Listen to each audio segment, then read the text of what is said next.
Hello and welcome to Film Scene Tomorrow, a podcast where we explore the independent film scene of tomorrow's upcoming stars. Alright, before we get started, I just want to say happy birthday to Crystal out in Texas. Very good friend, and I hope she has many happy returns. Today we're joined by a director with a strong cinematography background, Mr. Mario Coello. Thank you for being on the show. Well, thank you, James. Thank you for having me on the program. Yeah, very glad to have you. You're from natively Huntington Beach? Yeah, I was born in Los Angeles, but lived in Huntington Beach since I was 1 year old. Traveled around the country in between. I'm now living in Long Beach. You have family here still? No, not that much. No. Most of my family's are scattered around the U.S. and various parts. You went to college at the University of Miami. Yeah, I went to the film school there. And originally, you had started as an architecture study. Yeah, I have a degree in architecture. That wasn't working out for me, so I went to grad school in film. Yeah, wow. I was close to finishing already, so I just went ahead and finished it. I went to grad school at the University of Miami and spent a couple of years there in the film program. Cool. Also did some assistant teaching there as well. Wow, so pretty intense background there before jumping into film. Do you miss any of that? I mean, architecture is something you just kind of really have that passion for to study as much as you must have. Yeah, it's just a lot of the technical requirements just weren't interesting me that much. A lot of it I carried over, especially the design elements, into film, especially in art direction. I mean, some of the first jobs I did in film were in art direction. So that kind of introduced me into the whole thing. Oh, very cool. So then you're doing architecture, you decide, it's not really for me. What was the changeover? What brought your interest into film? Well, I'd always been really enthusiastic about film. Not as much once I got to know the real world of architecture. I just saw that it was not for me and that I should really go with my stronger love. So just got into that and doing it ever since. So you'd always had a love for film and some kind of draw there. Maybe just wasn't something you thought that you should explore. Yeah, not for a career. Now, I know from when we've spoken in the past, you some of your influences would be like Stanley Kubrick. Yeah, I'd count him as my favorite director. Is that right? Your favorite? Yeah. Why is that? We're just very similar in our interests, I think. He was very strong in his cinematographic background also. Just a very distinct styles to all his films, and the way he just dealt with cinematographers and art directors and just bringing this whole world to life, and the stories. I just find a lot of similarities with the types of stories, the type of performances I like as well. And, we could go more into detail on that. I'd really love to hear about his influence on you specifically. If there was some of his pictures that you would say, wow, hey, this is the kind of thing that I want to go toward. Right. I think the first film that I had seen of his was The Shining. I think that's what really kind of turned me on to him right away. I didn't really know who he was back then. The first time I saw it when I was a kid, but just this strong, this whole world of menace that he developed, and of this kind of gothic type of horror, which I got really into, and which also I'm really into Tim Burton also, so I'm going to do a lot of that work too. A very strong gothic horror background. So, and then I got to know some of his other films too, and I really liked that he was very eclectic. He tried to do something different in each of his films. It wasn't really like he's just like a horror director or a war film director. So he did a little bit of everything. He got into comedy, he got into period films, right. And that kind of willingness to experiment is something that I've carried on too, trying to just dive into something different each time and try and explore different worlds. Well, I think one of the key things between those two directors, Tim Burton and Stanley Kubrick, is so much their atmosphere. Exactly. I think they really do envelop the audience in the world that they're designing. And then, like you said, not having one specific, I don't want to use the word genre, because more along the lines of they don't have one specific narrative that they're telling or the type of film that they would do each time. Right. So I guess genre. But they're able to still bring that presence into each of those different pieces, and in a different way, I feel. Yeah. I mean, there's definitely something kind of metaphysical in each of Stanley Kubrick's films that he brings out that I try and bring out as well. I'm just very, I guess you could call him a metaphysical type of filmmaker. I try and bring moral messages into a lot of my films too, and kind of in supernatural ways. So there's a lot of that I try to explore. I think obviously he's a genius. Do you buy into a lot of the theories that they say about The Shining? You know, there was that movie, the documentary Room 238, I think recently, that really just 50 different ideas about what's going on in that film. Do you buy into some of that? I haven't seen that documentary myself. I mean, I've done a lot of reading about The Shining, especially when it came to the techniques that he used in filming it. And I did see the behind-the-scenes documentary that they did make. I think it was his daughter, Christine Kubrick, made that one while they were filming The Shining, which was very interesting. And could you bring up some of the theories? Well, you know, some of them, like the floor pattern of the carpet, really trying to... Yeah, I think... Right, just creating this kind of rigid kind of world that they're being trapped into, this kind of arabesque and this maze. And, of course, the maze is very symbolic, and that also. I think he probably did think about all those. I just know that he was a very meticulous filmmaker and just, like, very detailed in every little thing that he wanted to include in that film. And in all his films. I definitely think all of his films. Yeah, I mean, to me, when somebody says something like you just did about the meticulous aspect of his approach to that film, you can instantly say, like, A Clockwork Orange, and it's this very deep world. It's not like it's just, you know, oh, here are the characters, it's set in the future, dystopian, blah. No, it's very deep. There's a lot going on there. And again, with the atmosphere, I feel like that one to me was the big one that drew me into his work. You know, you just feel like maybe you're part of that world. Yeah, I'd say that was the second film that really influenced me after The Shining, was seeing Is that right? Clockwork Orange, and then I think I probably saw Full Metal Jacket after that. I don't know the exact sequence, but each one had an influence on me. And Dr. Strangelove was also one of my favorites for many years also. And that each of his films, even if it was set in the future, it has a present-day message. Yeah. And you can't really tell right away that it's supposed to be the future. I mean, of course, there are futuristic elements, but I think it was a message that he was trying to bring into our present day. And I think that's true of most of his films. All of them have something that he's trying to say. Exactly. I think about Barry Lyndon in particular, being a period film, and you would expect a very different atmosphere from the rest of his films. And there is a key scene where they just go out all at it in this very violent scene of just a fight. Just between all these, like, very fancy gentlemen and all this very elegant costume. You wouldn't expect him to behave that way. But with Stanley Kubrick, you know, this is what he's telling us, that the world is a more violent place than what's on the surface. Yeah, you know, times change, people don't. Right. I mean, that's a broad generalization, and I don't know if I necessarily believe it. But the truth is, you know, people who lived several hundred years ago are going to have the same things, the same emotions that we have now. And in the future as well. I think that's one of the things. I had a huge affinity for Star Trek, and one of the things that Gene Roddenberry always said, you know, is human beings they're the same as they were then as they will be in the future. Right. You know, and I think that's the key to being a good filmmaker too, is being able to approach whatever subject you're doing is understanding that we're all people, you know. If you can reach your audience as an individual, as a human being, that's what it's really all about. Right. So let's go back to your work specifically. So you change over into film. Did you jump right in? You're studying film at the University of Miami. Did you know you wanted to go in the direction of being a director? Yeah, I was very into creating that whole world, like Stanley Kubrick did, and kind of being I wouldn't say a control freak. I mean, I'm not. I like the collaborative atmosphere of doing everything together. I don't like being a dictator. So I always bring my actors into. I always let them do what they want to do first before I give them any direction. Like, if it's working, then it's working. I'll just let them work with that. But to go back to your question, I think I'm going on a different tangent. But director was mainly where I wanted to go. But I also wanted to work on other jobs too, because of getting into that collaborative atmosphere. I felt I needed to know something about the other positions in a film crew and what they do as well.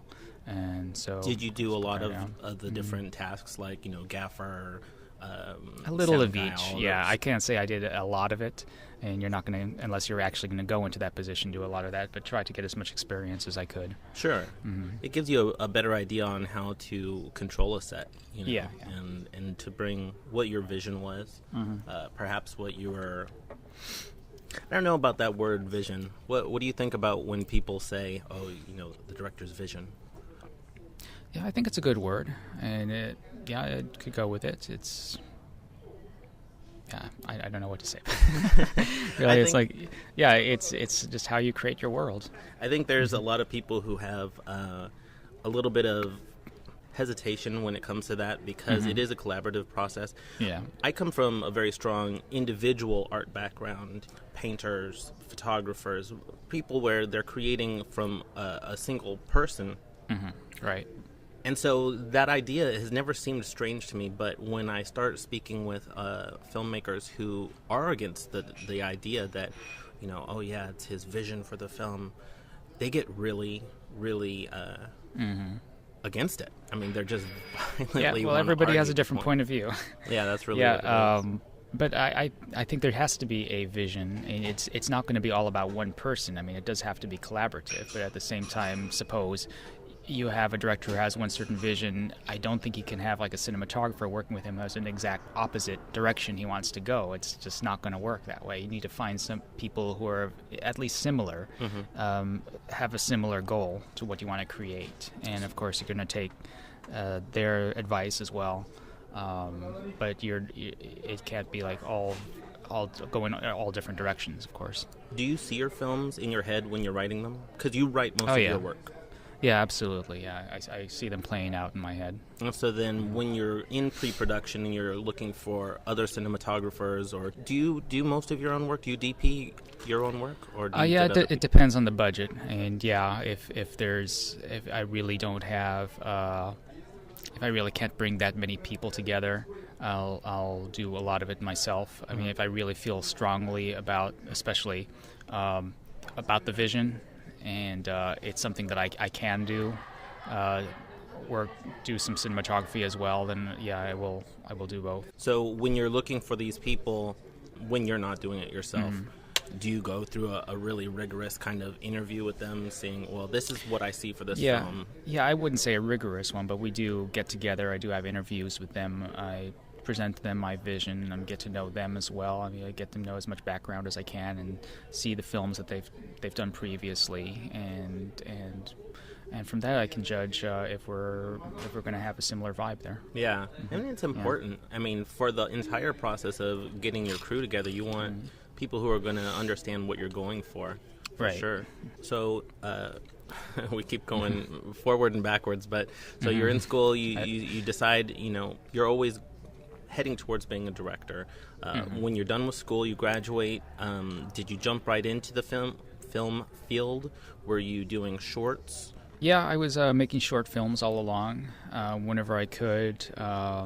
Worked for a while just in independent productions, and then started my own production company and hire myself out and do a lot of corporate films and event cinematography.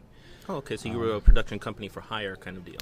Yeah, I've been doing that for the past 10 years. What are some of the things that you've done with that? Anything high profile that you're really proud of? Say, hey, this one thing, we did that. Yeah, there's several that come to mind. I did make I was cinematographer on one in particular for this really great director, Michael Yates, who's doing really well now in some film festivals. And it was a very Twilight Zone type of story. So that was really fun to create a mood for that, and to light in particular. I'm really into that style, of course, and Twilight Zone is another one of my great influences. So that one was called The Nightman, so you can look that one up. And just recently did another type of film, which it's a very different type of film altogether. It was a short film called Boston, which was about a man whose wife and child had been killed during the Boston bombing marathon. Oh, wow. And one of the stars we had in that one was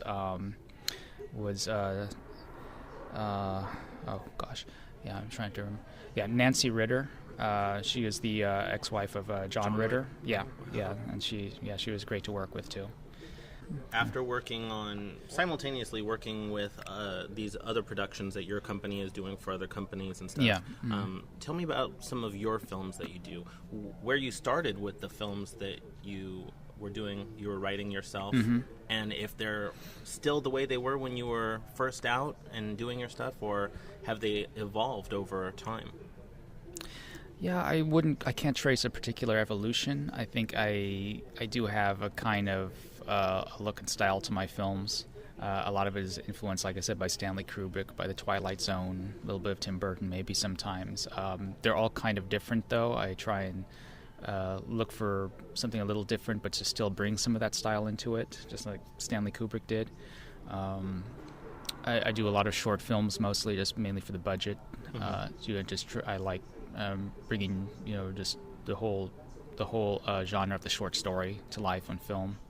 And lately I've been doing a lot of comedy horror films, call it. Yeah. I did a whole series that were spoofs of different horror genres. Like there was one that was spoof the zombie film, one more of a kind of Godzilla film, and another was more like the Mummy's Curse type of film. Yeah. So those were a lot of fun to do also.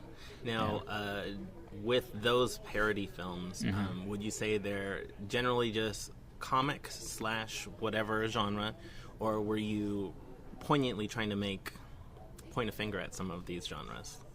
Yeah, I'd say they're mostly an homage to those genres, because I love each one of them. Yeah. And just trying to do something different with that people can have some fun with. Okay. So when you start with a new project that you're going to write, what's the genesis of it? I mean, are you coming up with ideas just whenever they hit you? Let me write them down and I'll approach them again later, or yeah, that's usually how it goes. Yeah, it depends. I mean, some of the ideas can be years to put them together and to develop. I can think particularly of one, The Man in Dark Glasses, that I did. It was probably about 8 years between how I conceived it and writing the script until I could actually make a film of it. And that had a very long genesis. I mean, that was probably, it was based on actually just a very short experimental video that I made maybe 20 years ago. And the character just fascinated me that we had developed there, and I wanted to develop a story around it. It was mainly just an experimental abstract video. I mean, no dialogue, just about this character who'd never said anything. And so I developed a whole story around that, and then, of course, several years passed, and then I finally got around to thinking, we got to film this. And then I worked with some great actors on that, and and it really came out really well, and I won an award for Best Original Screenplay as well. When did it win the award? 2013. It was at the Late Night Horror Film Festival. And when did you produce that film? We made that, I think it was in 2008. All right, so I believe we have a clip from that show. So yes, we do. Anything that you need to set that clip up? Okay, yeah. The story is about this very down-and-out waitress. It's kind of implied that she may have been a drug user in the past, but she just had a very hard life. And she's working in this diner in Arizona, in just the middle of a small town in the desert. And this man in dark glasses, in black, just very gothic-type guy, just starts following her. And she believes that she knows where he's coming from, but it's a totally different kind of supernatural answer to to a very shocking conclusion that most people say. I think it's very shocking, but I don't know if I should reveal what that actual story is. Is it available for our listeners to see online?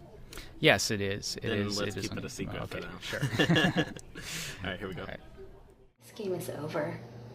Whoever you are, you can just tell Dan he's got no right butting into my personal life. It was over years ago. Dan didn't send me. Oh, but you know who he is? What are you, some friend of his or something? No. This has nothing to do with him. I want you to remember what you did. What are you talking about? 20 years ago. On the highway. Outside Tucson. All right, I love it. Again, I feel when I've heard this, it definitely brings the atmosphere that we were talking about a little bit earlier. Who's the actress? Her name at that time was Kay Camille, but she now goes by Kay Colmar. So if you were looking her up, it can be by either name.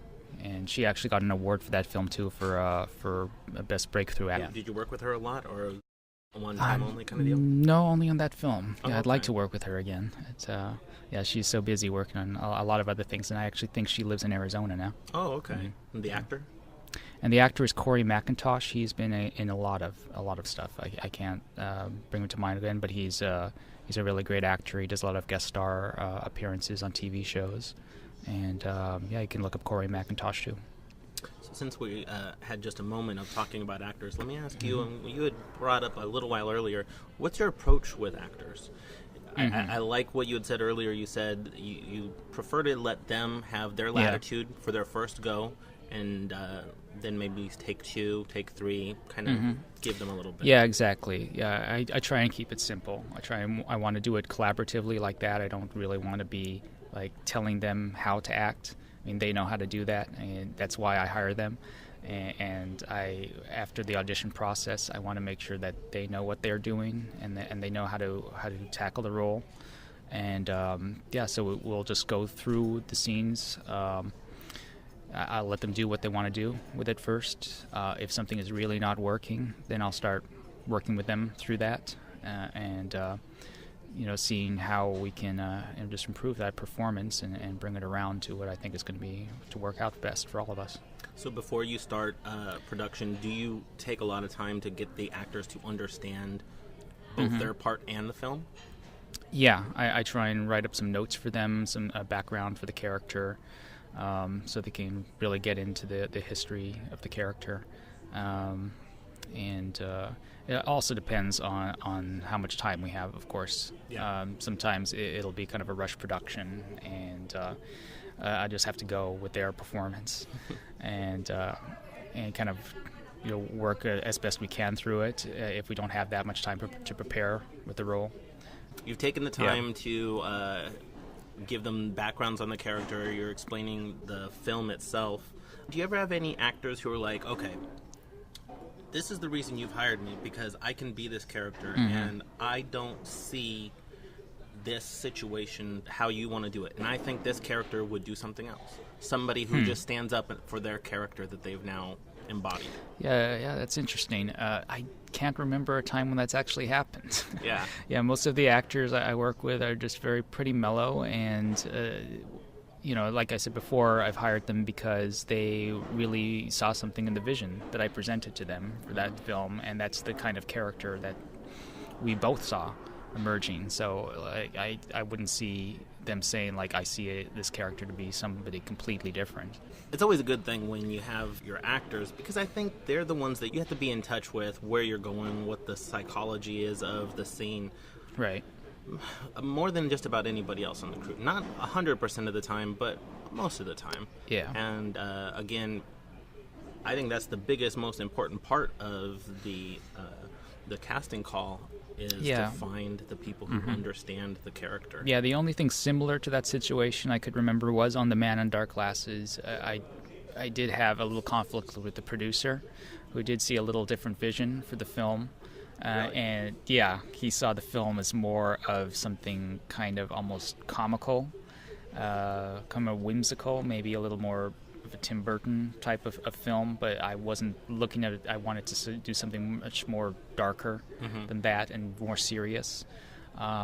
He wanted a situation where the character was actually sitting on the table, just something just completely oddball to get her attention. And where I could see his logic in that, I was thinking this character isn't seeking that much attention, and he's only seen by the actress.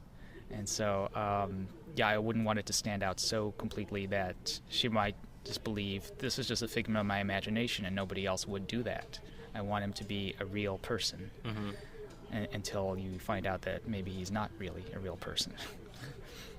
Have you had several of those interactions with producers?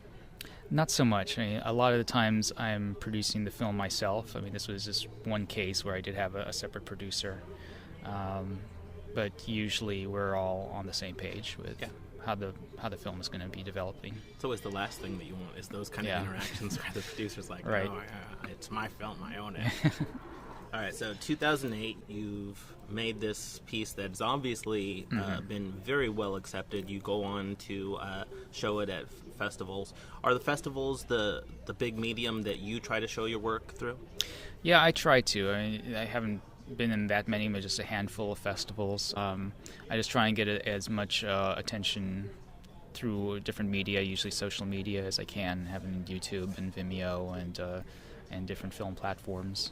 Which of those do you like? I mean, is there anything that you're very fond of, or any that you particularly despise?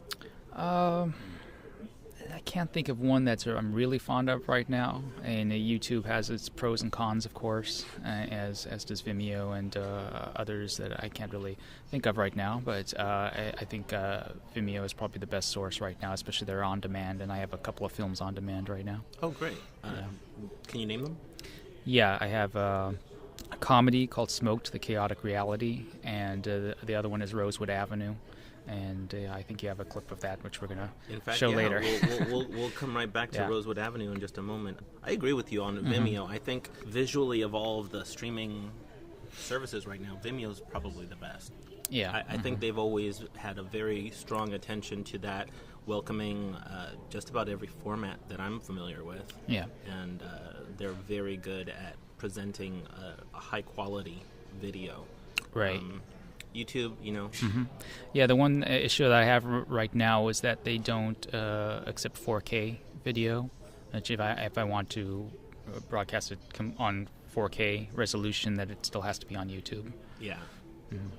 Do you shoot 4K natively? Yeah, the last film I did, which was called Animus, it's also subtitled The Bed, that was in 4K, and the next one I'll be shooting will be 4K also. Let's go back to Rosewood. So tell me a little bit about where this came from, when you had the idea. Well, this was another Twilight Zone type of story, which we shot it by pretty long ago. It was like about 15 years ago. Not so much, but I think it was 2002 or 2003. And it started as a short film. It kind of expanded out of there, and it became more of a short feature. Oh, really? Yeah. What's the length? It's 46 minutes. Okay. It depends. Some festivals consider it a feature, some don't. But it went into festivals as a feature. And it was just a Twilight Zone type story about this man who is separated from his wife because he has been cheating. He was dumped and has to move out and move into a new place. And he finds this apartment, and it just happens to be in this kind of rift in space and time. And he sees all these weird things happening. There's a lot of paranormal activity, and he can't figure it out until the very end. And by then, it's too late. And that's as much as I'm going to say about that. Sounds like captivating. Yeah. Again, is this available online for our listeners? Yeah, that's available on demand on Vimeo. Okay, so and, we'll have a link there's some others below. as well. Okay. So let's. We have a clip here. Anything you need to set this one up? This clip in particular is when our character Michael does find out from his neighbor Peter, who has been studying this phenomenon for a long time, his theory on what's happening to them, but he's not believing it. Okay, let's go. Rosewood Avenue. I believe there are other bubbles, tears in the fabric of time and space, like black holes. Sometimes a little one drifts down to Earth, and that's how people vanish without a trace. But this one's been here for a long time, and many of us have been sucked in, but not everyone. Some people can live their whole lives and not see a goddamn thing. But for those of us who do see them, they're the ones that have slipped out of the tear. Perhaps from some other universe.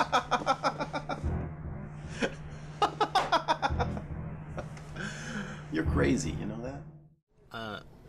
First off, I can just barely detect some of the music on that clip. Was that something you had specifically scored for this project? Yeah, it is. I think it was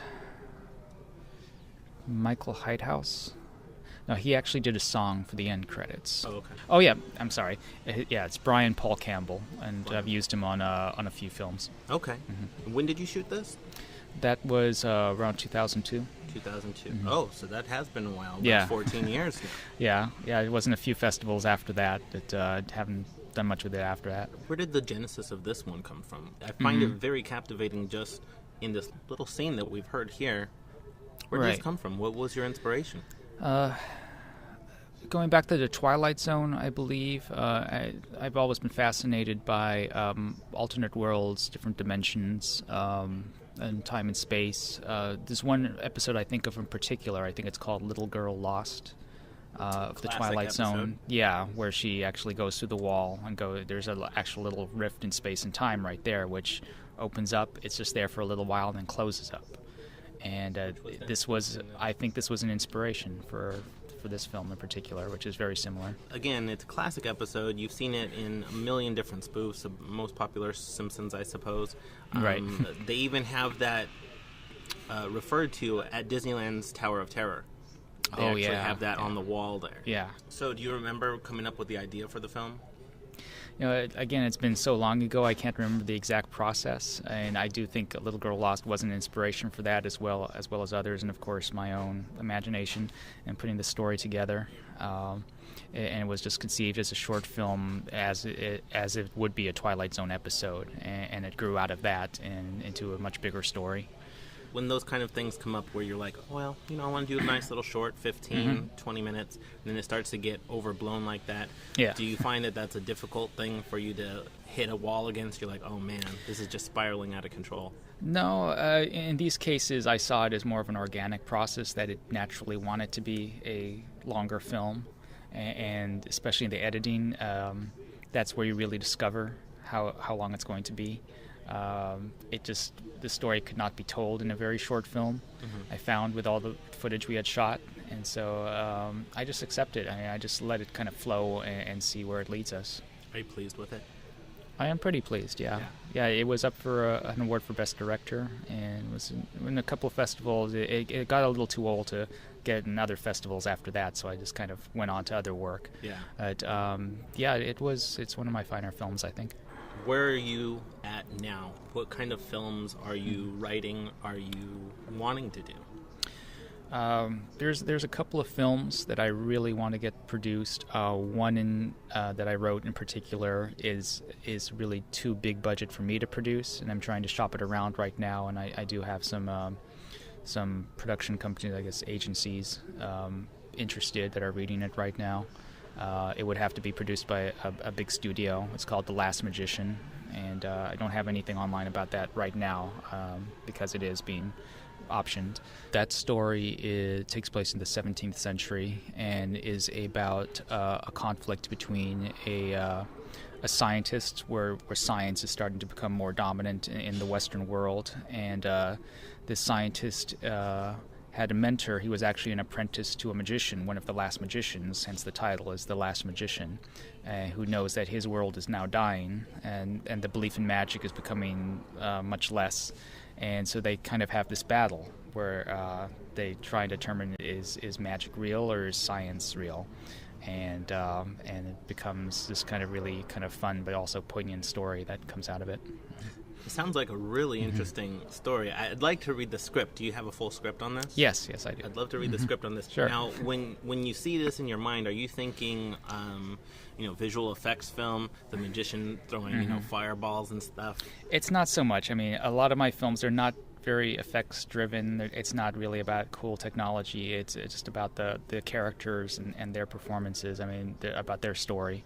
And how they're developing out of this, because this is just kind of a very crucial moment in history that I find, where this whole belief in magic is dying, and it came out of my study of that. I always found it fascinating that for thousands of years people had this very core belief in magic, that this was part of our universe, and it was actually studied in universities just like we study science today, and that sometime in the 17th century that just all dropped away and got replaced by science. And the age of reason. Exactly. And so I wanted to write a story about that, about two characters, about how they're dealing with this whole transition. And obviously with The Last magician is he is realizing he is the very last one who can transmit this knowledge onto future generations who no longer want it. And so that's what that story is about. So it seems to me almost maybe a philosophical film. It's more you're telling, well, obviously you're telling a story, but you're more telling the changeover, the change of the guard. Yeah. And obviously there will be special effects there. There are going to be those effects there, which I can't produce myself, which is why a big studio has to produce it. And then pitching it as part Harry Potter, which there's a lot of Harry Potter moments in it. So there is that as well. So if Jerry Bruckheimer were to come to you, I mean, we want to give it the full treatment, Transformer style, the Sorcerer's I don't Apprentice. know. I'd be very wary of that. A little bit hesitant. Yeah. Very interesting idea. So anybody that might want to get a hold of Mr. Coello, please feel free to contact me or look him up online. Tell me more about the stuff that you're doing right now, the projects that you're actually going to film. Right now I'm in pre-production for a short film which we're shooting at the end of this month, and it's called You Are Being Watched, and it's an alien abduction thriller. And this is, again, very influenced by the Twilight Zone as well as other more sci-fi type of stories, and it's about a man who everything is going right in his life, and he's about to accept a new job and get a raise, and everything's wonderful, and that very night something weird happens to him, and which he attributes to alien abduction. And with a lot of my films, though, it's not as black and white as that, and we think he may just be having a mental illness, or this may be actually happening to him, but it's kind of unclear until the end. So is the writer in you making this as an indignation, or maybe pointing a finger against the people who are happy, who think that they are getting their way, giving them the middle finger maybe? Oh, no, not at all. No, that's not what that story is about. Yeah, when you actually see the film, you'll learn a little more about why this may be happening to him. Okay. Yeah. We'll keep that in a little bit under wraps then. So you're going into production the end of this month, February in 2016. What kind of release date are you looking for completion, and any specific locations? Usually with short films, the pre-production is a few months, so I'd say probably by the summer. Okay. Do you have venues that you're looking to show it yet, or not even considering No, that yet? not considering that until the end, until I see what actually comes out of it. Like you said, the post-production process, usually I'll see what the film is going to organically develop into then, and it may be a little bit different than what I originally envisioned it. And that's always the best approach, in my opinion, because you start pre-selling your product before it's made, and it's, right. it's setting yourself up for danger. Right. Yeah. How about anything else that you're working on? Nothing right now. I'm actually in production on. There's another feature script which I'm raising money for right now, and there's a lot of people interested in it. But, that's still on the back burner right now until we actually get the funds to produce it, and it's called Ineffective. And that's it's kind of sci-fi, but it's more of just a drama. It has a sci-fi concept to it, and that's one where all the drugs in the world suddenly stop working. And drugs being so essential to our society right now, both legal and illegal, it creates this collapse of society. And there's several characters who are drug users, and we follow them about how they're dealing with this sudden, inexplicable happening. I think this is a very political sounding film. How big of a breadth are you looking to make this film? Well, it's a feature film, but it's not a very big effects-driven film, not like The Last Magician, which I see as more of a more mainstream studio film. This could be definitely done very independently. Would you equate it something like with the movie Traffic? Not so much. Political. It's not really political. I see it. It's again more about the individual characters. I think. I mean, the politics is kind of in the background about how our drugs have become so influential in our society, but there's other themes really involved there, more spiritual themes. And, but it is more the individual characters rather than how is the U.S. reacting to this kind of thing. That all kind of happens in the background. We never actually see riots or anything like that happening. That kind of all happens in the background, and it's just more about how the characters are dealing with it. And we usually don't really leave the walls of their apartment during most of that movie. Mm-hmm.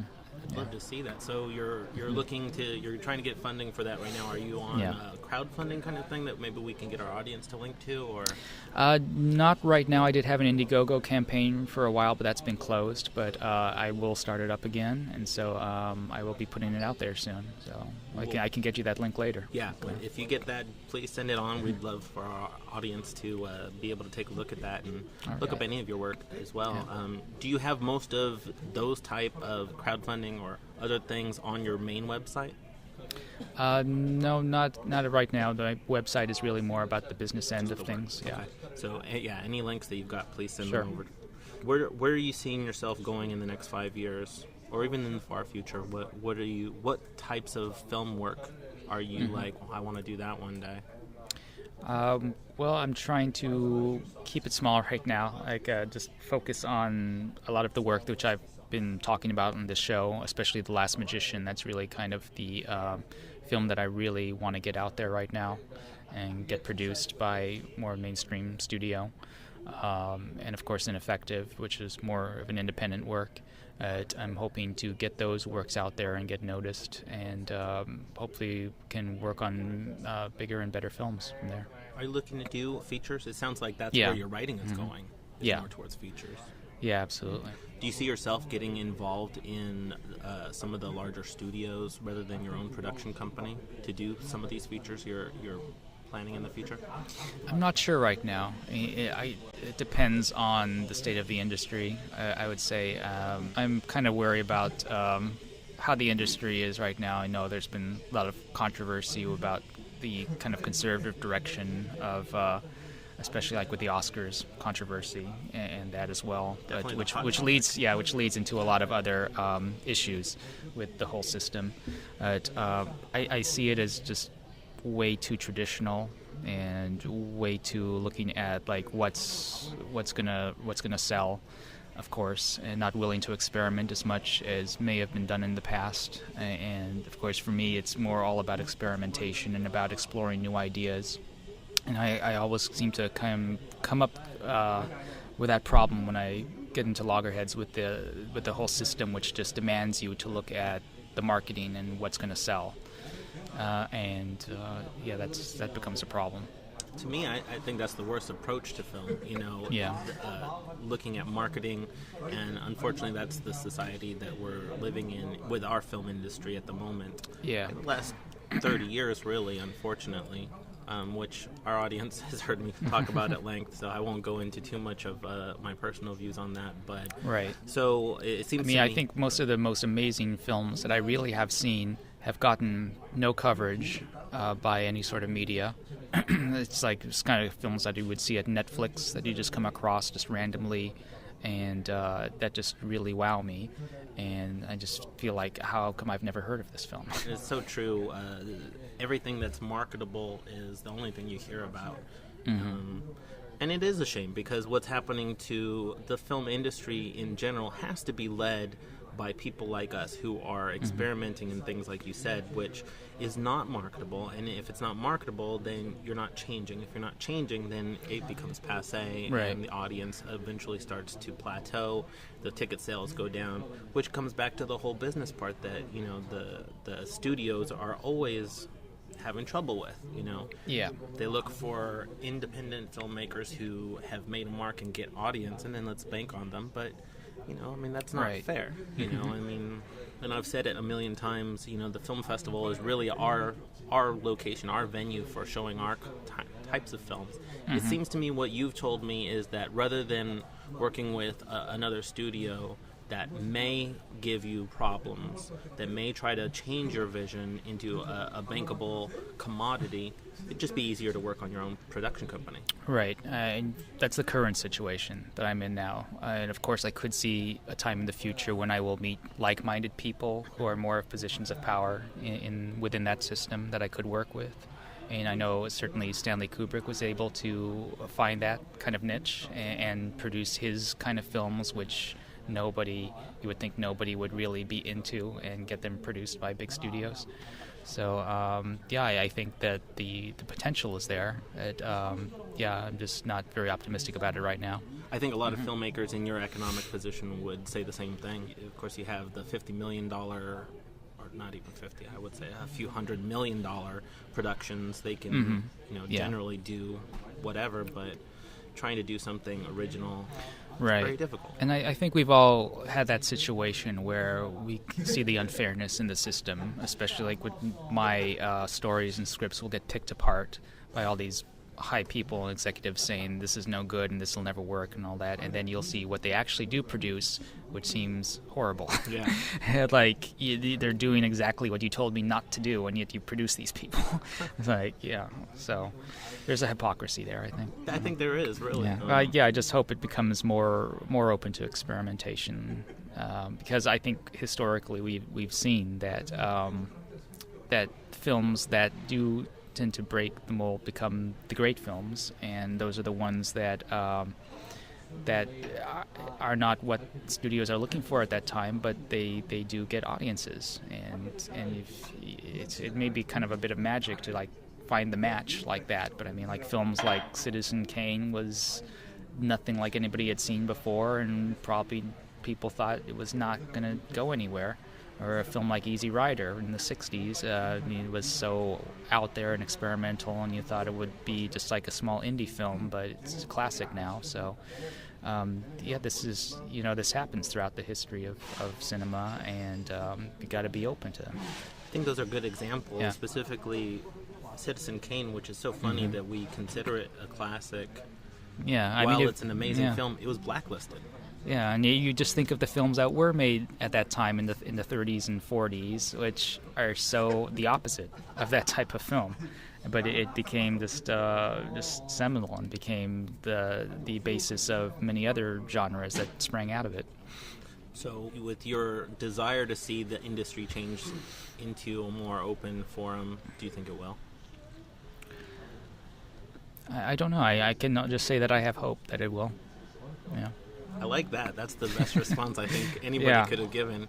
Of course, we may be a very small aspect of the industry as far as money and influence, but at the same time, it's the ones who are making some kind of headway that can change it. You think back to 25 years ago when the independent film scene started making a change in the industry, and it was the renaissance of film again, I think. I mean, it really changed the way that the industry was approaching the audience, as well as how they were approaching projects, which I think can be done again, but it comes down to whether it will. Yeah, I think a lot of it is also cultural. It depends on the audience as well, and I tend to think a lot of the audience these days, and I'm talking about mainstream audiences, are more conservative, and they're more into their own kind of individual niches. They're not as willing to experiment as past generations, and of course that's just a wave. I mean, I'm sure it'll change again, but yeah, it's a lot of different factors. It's the studios and the audiences, and there's kind of this back and forth that goes in between them. So, but I think it's up to independent filmmakers to keep putting their films out there, and that helps to change. I mean, once you can put ideas out there that people may have not thought of before, and they become more open to it, and you can be the difference in making those changes. I think that's a very interesting statement what you just made about people's film-going tendencies tend to go towards familiarity, I suppose. Yeah. Do you think that that's generational or an age kind of thing, or do you think that it's just pretty much everybody right now? Yeah, I'm just talking about in general. I mean, of course, there are generational differences as well. But I think just from what I've seen in the past several years, the majority audiences, they're looking for the familiar. And it may just have a lot to do with the stresses of the world, too. Usually in more stressful times, people look for films that are going to comfort them and not really stretch their imaginations. So, do you think that's where we're at right now, production-wise? We're a lot more I think so. Comfortable? I think Comfort so. food? Yeah. You see that a lot, like going back to the 30s, too. I mean, it was the Great Depression, and people wanted to see happy stuff and stuff that's going to comfort them. And, of course, you got The Wizard of Oz at the end of the 30s, which was very different, but by then the whole situation had passed. So it became more open. Do you think that your stuff is that way? Do you feel it changing with the times that you're living in? No, I think, I'm not really one who just changes with the wind. And there's a certain style I like to work with, a certain message I like to convey, and that's I just kind of stick with that in my films, even if the audiences are not going to go for it. For the most part, they haven't so far. I just kind of have a niche audience right now. But I just keep going with it and hope to make some changes. In a broad sense, would you say that most of your films have a message? Or I'd say most of them do, yeah. I mean, sometimes it's kind of buried. You have to look for it. Sometimes it's open as well. You could see several different messages coming out of it, and it depends on the person who's viewing it as well. But there's usually kind of going back with Star Trek, it's kind of that way too. Like each episode kind of had a moral message at the end of it. And I think, while still entertaining people, and not hit them over the head with it, but I think most of my work is like that as well. So when your audience gathers and wants to put on a marathon of your films at the local theater, we'll have you there for Q&A between each one, and you can say what you're really trying to talk about in each picture. Yeah, I could. Yeah. I think that would be fun. That would be fun. Anything that you'd like to say to our audience in general, or other filmmakers inspirationally?